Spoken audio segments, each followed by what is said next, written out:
How is it possible that an Infiniti can win a Nissan time attack competition? The G37 was not modified further than the other Nissans. The other cars are what you're seeing in the video right now, mixed between GTRs, Skylines, Zs, older Nissans, some of these being full dedicated track cars, some being supercharged. So my answer is being aware of what you're doing when you're building your car, and also a lot of simulator practice. Now to start, Nissan Challenge is an incredible time attack event where you compete for the fastest lap on a course throughout the day, split before 4 different classes. And thankfully they allow me to join with my Infiniti because it's basically just a handicap 370Z. And this past weekend I actually managed to get first place in my class and fastest lap overall through the entire event. Now my car is put in class 1 even though I don't really think it belongs there. There was 8 other cars in this class 1 with me. That's also the highest class. I'm only there because I'm on E85, which is considered a power adder, but it's kind of weird because I could actually make more power by following class 3 rules, which is the same as a stock Z. But the point being that the car is not more modified than other cars. I'm actually probably running one of the slowest tire compounds out of anybody there because I'm cheap and like to save money. But what I think sets this car apart is that I really thought about every single mod that I did to this car and really just aimed for performance over looks, hence the name of my channel. Even though I think it still looks pretty good.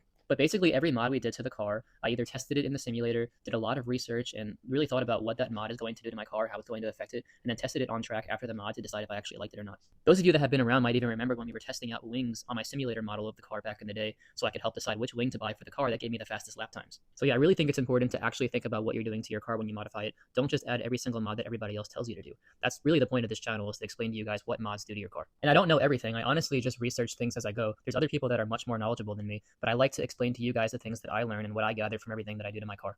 Okay, now the second thing that I mentioned was a lot of simulator practice. I built my car into Assetto Corsa detail for detail. You could actually download it if you join Initial G from the Discord in my bio. But yeah, it's exactly the way that my car is in real life, and I spent a lot of time on that. And now with this, I can test the car on various different tracks, try out different tuning setups, and like honestly learn these tracks before I go to them in real life. So the track I was at this past weekend, we actually have that in Assetto Corsa. It actually might have been laser scanned because it's pretty accurate.